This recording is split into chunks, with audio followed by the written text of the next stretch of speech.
महाराष्ट्रात मालमत्ता नोंदणी प्रक्रिया अधिक सुलभ करण्यासाठी महसूल मंत्री चंद्रशेखर बावनकुळे यांनी ई बॉन्ड सुविधा सुरू केल्याची घोषणा केली। या सुविधेमुळे नागरिकांना आता घरबसल्या ऑनलाईन ई बॉन्ड काढता येणार असून मुद्रांक शुल्कही ऑनलाईन भरता येईल। मुद्रांक शुल्क विभागाचे हे आधुनिक आणि पारदर्शक पाऊल असल्याचे त्यांनी सांगितले।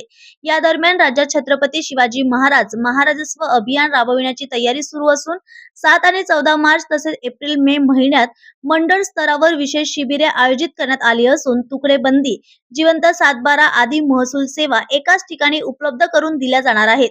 राज्यसभा निवडणुकीबाबत भाजपकडे 4 जागांसाठी पुरेसे संख्याबळ असल्याचा दावा त्यांनी केला।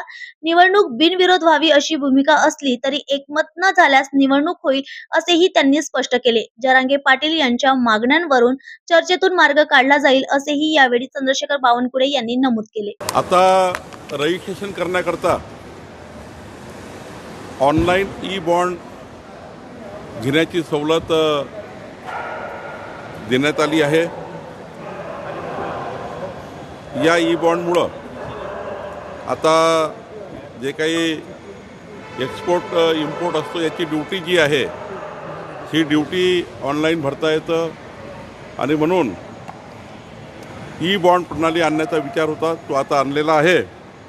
यामध्ये आता घर बसल्या आपल्याला आता रजिस्ट्रेशन करता ई बॉन्ड काढता येईल। एक आधुनिक पाऊल आमच्या IGR आणि मुद्रांक शुल्क विभागाने या ठिकाणी घेतलेला आहे।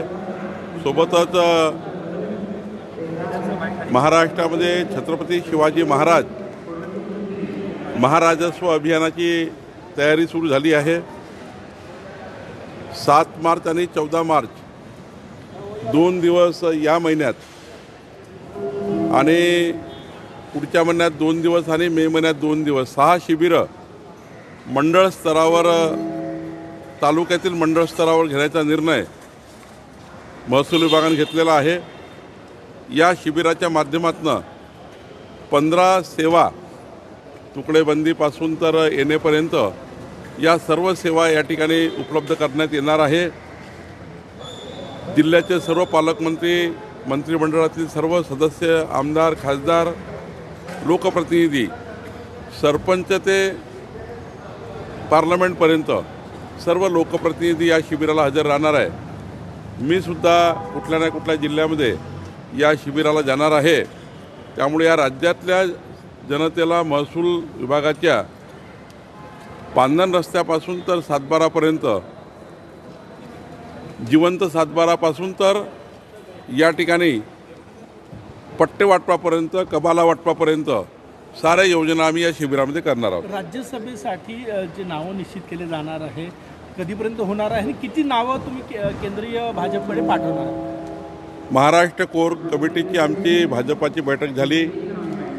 माननीय मुख्यमंत्री देवेंद्र फडणवीसजी, आमचे अध्यक्ष रवींद्र चव्हाणजी आणि आमचे सहसंघटन मंत्री शिवप्रकाशजी आणि आम्ही सर्व बसलो होतो।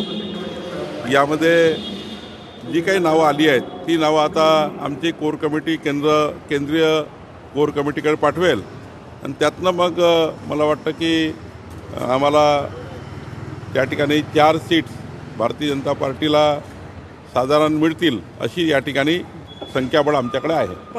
महायुती 7व्या जागासाठी पण ताकदीने लढणार आहे का? मागच्या वेळेला राज्यसभेच्या निवडणुकीमध्येच एक चमत्कार मला वाटतं की या निवडणुकीमध्ये फार निवडणुका न होता अनौपचारिक झाल्या पाहिजे हीच काळजी आपण घेत असतो। माननीय मुख्यमंत्री देवेंद्र फडणवीसजी यांनी हाच विचार केला आहे, आम्ही सर्वांनीच हा विचार केला आहे की राज्यामध्ये अनौपचारिक निवडणुका व्हाव्यात, पण तशी अटीतटीची परिस्थिती आली किंवा त्यांच्यामध्ये काही एकमत झालं नाही तर मात्र मग निवडणूक होऊ शकेल। सातारा आणि हैदराबाद गॅजेटियर GR याच अधिवेशनात काळा जरांगे पाटलांनी मागणी केली नाही तर त्यांची मागणी आहे, या ठिकाणी आम्ही चर्चा करू आणि त्यातून मग काय त्या चर्चेतनं काय मार्ग काढायचा बघू। जरांगे पाटलाची मागणी आहे, आता यावर चर्चा होईल, आमच्या महायुतीची यांच्यावर चर्चा करू।